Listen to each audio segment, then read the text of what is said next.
مرزا غلام احمد قادیانی 26 مئی السلام علیکم ورحمۃ اللہ وبرکاتہ۔ دوستو، قیامت کی نشانیاں ویب سیریز ایپیسوڈ نمبر 11 کو آپ سنیں۔ مرزا غلام احمد قادیانی 26 مئی 1908 میں یہ لاہور میں اس کو ڈائریا ہوا اور گندگی کے عالم میں یوں سمجھیے کہ عبرت کا نشان اس کی لاش بن گئی۔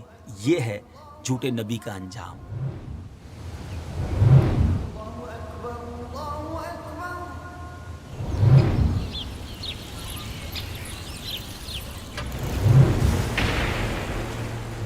السلام علیکم ورحمۃ اللہ وبرکاتہ۔ الحمدللہ عز وجل ہماری ویب سیریز قیامت کی نشانیاں میں آپ سب کو ویلکم کرتے ہیں۔ آج بھی پچھلے ٹاپک کو کنٹینیو کریں گے کہ جھوٹے نبوت کے دعوے دار، بڑا ہی دل خراش ٹاپک ہے، اور پچھلے میں بھی ہم نے دو ایسے لوگوں کی بات کی تھی جنہوں نے نبی پاک علیہ الصلوۃ والسلام کے دور میں ہی معاذ اللہ نبوت کا دعویٰ کیا اور دونوں ہی دنیا سے فنا ہو گئے۔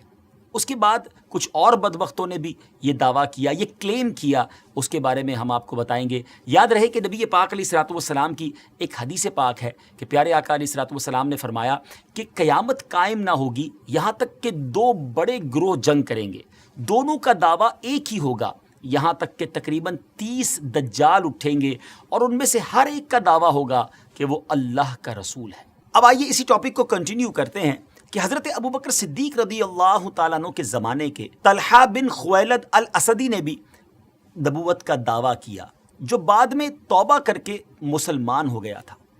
اس کے علاوہ ایک عورت تھی سجاح بن سوید، اس نے بھی نبوت کا دعویٰ کیا تھا۔ کمال کی بات ہے، اس کا لشکر بھی بہت بڑا تھا اور اس کے ساتھ عرب کے بڑے بڑے سردار بھی کھڑے ہو گئے تھے۔ یہ بہت ظالم عورت تھی، ہمیشہ بھیڑیے پر سفر کرتی تھی۔ اس نے مسیلمہ کذاب سے شادی کر لی تھی۔ یہ وہی بدبخت ہے جس نے نبی پاک علیہ الصلوۃ والسلام کے دور میں نبوت کا دعویٰ کیا تھا، لیکن اس عورت نے جب اس سے شادی کی تو اپنی نبوت بھی اس کے سپرد کر دی گئی اس نے، اور خود دستبردار ہو گئی۔ نبوت کے جھوٹے دعوے داروں میں سے ایک مختار ثقفی بھی تھا، اس نے بھی نبوت کا دعویٰ کیا اور یہ اپنے خطوط یعنی اپنے لیٹرز میں یہ جملہ لکھا تھا، من المختاری رسول اللہ، یعنی اللہ کے رسول مختار کی طرف سے، معاذ اللہ۔ ان لوگوں کے علاوہ عربی ادب کے مشہور شاعر متنبی نے بھی نبوت کا دعویٰ کیا تھا، مگر بعد میں توبہ کر کے مسلمان ہو گیا تھا۔ ان سب کے علاوہ اور بھی بہت سارے لوگوں نے نبوت کے جھوٹے دعوے کیے۔ ان تمام لوگوں کو ڈسکس کرنے کے لیے وقت بہت درکار ہے۔ ہم ان سب کو چھوڑ کر ان دو لوگوں کی بات کرتے ہیں جو ہم سے قریبی زمانے میں ظاہر ہوئے۔ ان میں سب سے پہلے مرزا علی محمد باب، اس کا اصل نام علی محمد تھا اور اس کے والد کا نام محمد رضا، جو شیراز کا ایک بزنس مین تھا۔ مرزا علی محمد نے بابی فرقے کی بنیاد رکھی۔ یہ بابی کتنا بدبخت تھا، معاذ اللہ، یہ کہتا تھا کہ محمد صلی اللہ تعالیٰ علیہ وسلم اور علی رضی اللہ تعالیٰ عنہ نے مجھ سے بیعت کی ہے، معاذ اللہ، اور اب تک یہ دونوں ہستیاں جدا جدا تھیں، میں دونوں کا جامع ہوں اور میرا نام بھی علی محمد ہے، استغفر اللہ۔ نیز جس طرح کوئی آدمی بغیر باب کے، بغیر ڈور کے گھر میں داخل نہیں ہو سکتا، اسی طرح مجھے دیکھے بغیر بھی اور مجھ سے اجازت لیے بغیر بھی خدا اور دین خدا تک کوئی نہیں پہنچ سکتا۔ اس کے چیلوں نے یہ مذکورہ بکواس سن کر اس کا لقب ہی باب کر دیا، یعنی ڈور اس کا لقب تھا۔ یہ بابی ڈور کی وجہ سے، باب کی وجہ سے تھا۔ بابی فرقے کے چند عقائد سنیے، معاذ اللہ۔ نمبر 1، وہ کہتا خدا کہیں غائب نہیں ہے بلکہ وہ ہمارے اپنے اندر موجود ہے، سو جب ہم اپنے اندر دیکھتے ہیں تو وہی اس سے ملاقات کا دن ہوتا ہے۔ یہ ملاقات قیامت سے وابستہ نہیں ہے بلکہ ہماری زندگی سے متعلق ہے۔ دوسرا عجیب و غریب عقیدہ یہ تھا کہ ہمارا مرتبہ دیکھ کر وہ قرآن مسلمانوں کے قرآن سے کئی حصے بہتر ہے، استغفر اللہ۔ تیسرا کہتا کہ حشر و نشر سے مراد نیکی و بدی کی زندگی ہے۔ اگر کوئی شخص گناہ گار ہے اور وہ مردہ ہو جاتا ہے، لیکن جو ہی وہ نیک لوگوں کے پاس آتا ہے تو وہ زندہ ہو جاتا ہے۔ گویا گناہوں کی زندگی چھوڑ کر نیکوں کے پاس آنا ہی حشر و نشر ہے، اس کے علاوہ قیامت کچھ بھی نہیں ہے، معاذ اللہ ثم معاذ اللہ۔ اپنی مصنوعی عبادتوں کے ذریعے لوگوں کو اپنی طرف بلانے لگا، یہ اس کا ڈھونگ تھا۔ لوگوں کے سامنے بہت زیادہ عبادت گزار ہونے کا گویا وہ ایک ڈرامہ کرتا تھا اور لوگوں کو اپنے قریب کرنے لگا۔ 1260 ہجری میں اس نے پہلے امام مہدی ہونے کا اور بعد میں نبوت کا بھی دعویٰ کر دیا۔ جب اس سے معجزہ طلب کیا گیا تو کہنے لگا کہ میری جو تحریر ہے اور تقریر جو ہے وہی معجزہ ہے، اس سے بڑھ کر کیا معجزہ ہو سکتا ہے کہ میں ایک ہی دن میں 1000 شعر خود لکھتا ہوں۔ اللہ اکبر! لوگ بھی بڑے بے وقوف تھے جو اس کی باتوں میں آنے لگ گئے۔ یہ فتنہ پرور شخص 5 سال تک ایران پر چھایا رہا، آخرکار اسے چہریک کے قلعے میں قید کر دیا گیا، یہاں تک کہ 1265 ہجری میں اسے جہنم واصل کر دیا گیا۔ ایک اور فتنہ اور اس کے بارے میں بات کرنی ہے، مگر ہماری ویب سیریز جاری ہے اور ہم آپ کو قیامت کی نشانیاں بتاتے ہیں۔ گزارش یہ ہے کہ اگر اب تک آپ نے ہمارے یوٹیوب چینل کو، دعوت اسلامی کے آفیشیل یوٹیوب چینل کو سبسکرائب نہیں کیا تو سبسکرائب بھی کر دیں، ان ویڈیوز کو شیئر بھی کیا کریں تاکہ آتھینٹک معلومات قرآن و شریعت کی روشنی میں لوگوں تک پہنچ سکے۔ اب بات کرتے ہیں اس شخص کی جس کا فتنہ اس زمانے میں بھی تھا اور آج بھی اس کا فتنہ باقی ہے۔ وہ بدبخت کون تھا؟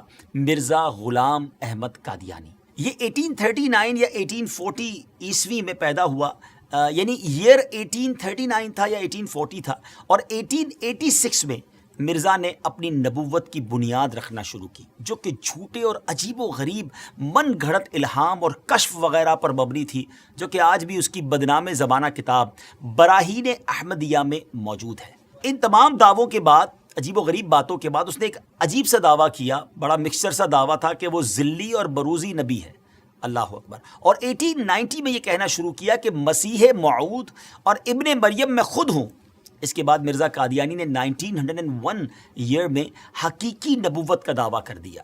یہ شخص انبیاء کرام کا نہایت گستاخ تھا۔ حضرت عیسیٰ علیہ السلام کے بارے میں لکھتا ہے کہ آپ علیہ السلام کے بہت سے معجزے مشہور ہیں، لیکن حق بات یہ ہے کہ آپ سے کوئی معجزہ ظاہر نہیں ہوا، معاذ اللہ۔ دعوی نبوت کے بعد مرزا کی رگ شیطانی مزید بھڑکی تو اس نے خدائی کا دعویٰ کر ڈالا۔ لکھتا ہے کہ میں نے نیند میں اپنے آپ کو ہو بہو اللہ دیکھا اور میں وہ اللہ ہوں۔ پھر میں نے آسمان و زمین بنائے اور کہا ہم نے آسمان کو ستاروں کے ساتھ سجایا ہے۔ استغفر اللہ، استغفر اللہ۔ دیگر جھوٹے نبوت کے دعوے داروں کی طرح مرزا غلام قادیانی نے بھی کچھ پیشن گوئیاں کی تھیں، مگر ان کا انجام مسیلمہ کذاب کی طرح ہی ہوا۔ چند باتیں بتاتا ہوں اس بارے میں کہ نمبر 1، اس نے اپنے لیے ایک لڑکے کی پیشن گوئی کی کہ کہا تھا کہ انبیاء کا چاند ہوگا اور بادشاہ اس کے کپڑوں سے برکت لیں گے، مگر اس کے ہاں لڑکی ہو گئی تو اس پر کہنے لگا کہ وہی سمجھنے میں غلطی ہو گئی ہے، اب کی بار جو بچہ پیدا ہوگا وہ لڑکا جو ہے وہ انبیاء کا چاند ہوگا۔ اس بار بیٹا تو ہوا مگر چند روز بعد ہی مر گیا۔ بادشاہ تو دور کی بات ہے، کسی محتاج نے بھی اس کے کپڑوں سے برکت نہ لی۔ نمبر 2، اس نے ایک اور پیشن گوئی کی کہ آسمانی بیوی کی پیشن گوئی کی اور اپنی چچا زاد بہن احمدی کو خط بھیجا کہ اپنی بیٹی محمدی بیگم میرے نکاح میں دے دے۔ اس نے صاف انکار کیا، اس پر دھمکیاں دی اور پھر کہا کہ وہی آ گئی ہے، ہم نے تیرا نکاح اس سے کر دیا ہے، اور یہ کہ اس کا نکاح اگر تو دوسری جگہ کرے گی تو 2.5 یا 3 برس کے اندر اس کا شوہر مر جائے گا۔ مگر اس خدا کی بندی نے اس بدبخت کی ایک نہ سنی اور سلطان محمد خان سے نکاح کر دیا۔ وہ آسمانی نکاح دھرا کا دھرا ہی رہ گیا، کچھ بھی نہ ہوا، وہ شوہر نہ مرا اور نہ کچھ اور ہوا۔ اللہ اکبر! ناظرین، جھوٹوں کا یہی انجام ہوتا ہے۔ بہرحال مرزا غلام احمد قادیانی نے قانون کا امتحان دیا، لا کا امتحان دیا، ٹیسٹ دیا، مگر فیل ہونے پر تعلیم سے اس کا دل اچاٹ ہو گیا۔ کمزوری دل و دماغ کا مرض پوری عمر رہا، کئی بیماریاں اس کی زندگی میں اس کے ساتھ تھیں۔ 26 مئی 1908 میں یہ لاہور میں اس کو ڈائریا ہوا اور گندگی کے عالم میں، جی ہاں، جب اس کا آخری وقت آیا تو وہ واش روم میں تھا، گندگی میں لت پت تھا اور لوگ اس کی لاش کو دیکھ کر یوں سمجھیے کہ عبرت کا نشان اس کی لاش بن گئی۔ ناظرین، یہ ہے جھوٹے نبی کا انجام۔ ہم سب کو یقیناً یہ یقین ہے، ہمارا ایمان ہے کہ ہمارے آقا علیہ السلام ہی آخری نبی ہیں، اور خود نبی پاک علیہ السلام نے جو فرما دیا، لا نبی بعدی، میرے بعد کسی نبی نے نہیں آنا، اور یہی ہمارا ایمان، یہی ہمارا بلیف ہے۔ لیکن ایک بات یاد رکھنی ہے کہ اس طرح کے دعوے کرنے والے، اس طرح کی جرت کرنے والے، اس طرح کا کلیم کرنے والے لوگ اور بھی آئیں گے، کیونکہ علماء کرام نے نبی پاک علیہ السلام کی احادیث سے جو ایکسٹریکٹ کیا ہے، جو شرح بیان کی ہے، وہ یہی ہے کہ قیامت سے پہلے اور بھی نبوت کے دعوے دار آئیں گے۔ ہو سکتا ہے اس دور میں، ہو سکتا ہے کچھ دنوں کے بعد یا کچھ سالوں کے بعد، لیکن مسلمانوں کا شروع سے یہ عقیدہ رہا کہ ان جھوٹے دعوے داروں کی طرف کوئی توجہ نہیں کرنی۔ ہم سب کا عقیدہ، ہمارا بلیف اتنا مضبوط ہونا چاہیے، اور ہے الحمدللہ کہ ہمارے آقا علیہ السلام ہی آخری نبی ہیں۔ کیا خوبصورت قرآن پاک کی سورہ احزاب کی آیت نمبر 40 ہے نا. اللہ تعالیٰ قرآن مجید میں کیا ارشاد فرماتا ہے؟ ما کان محمد ابا احد من رجالکم ولکن رسول اللہ وخاتم النبیین وکان اللہ بکل شیء علیما. سبحان اللہ، کتنا خوبصورت اس کا ترجمہ ہے. محمد تمہارے مردوں میں کسی کے باپ نہیں ہیں، لیکن اللہ کے رسول ہیں اور سب نبیوں کے آخر میں تشریف لانے والے ہیں، اور اللہ سب کچھ جاننے والا ہے. نبی پاک علیہ الصلوۃ والسلام نے بھی فرمایا نا، لا نبی بعدی، میرے بعد کوئی نبی نہیں ہے. تو الحمدللہ یہ چمکتا دمکتا عقیدہ مسلمانوں کا صبح قیامت تک انشاءاللہ جاری و ساری رہے گا کہ اللہ کے آخری نبی جناب محمد الرسول اللہ صلی اللہ تعالیٰ علیہ وسلم ہیں، اور یہی ہمارا ایمان ہے. بہرحال ان جھوٹے نبوت کے دعوے داروں کے بارے میں ہم نے جانا، اور علماء احادیث کی شرح کرتے ہوئے لکھتے ہیں کہ یہ نشانی ابھی اور چلنی ہے، یعنی اور لوگ بھی قیامت سے پہلے اس طرح کے دعوے کرتے رہیں گے اور مسلمان ان سے نپٹتے رہیں گے. بہرحال اللہ کریم ہم سب کو سچے ایمان والا، صحیح عقیدے والا مسلمان بنائے اور قیامت کی اچھی تیاری کرنے کی توفیق عطا فرمائے.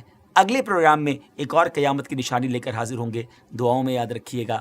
السلام علیکم ورحمۃ اللہ وبرکاتہ. دوستو، آپ نے اس سے پہلے کے ایپیسوڈ میں دو بڑے جھوٹے نبوت کے دعوے دار کو سنا، اور اس میں چند ایک جھوٹے نبیوں کے بارے میں سنا، اور خاص کر کے مرزا غلام احمد قادیانی کے بارے میں آپ نے سنا، اور اس کا انجام کیا رہا وہ بھی آپ نے سنا.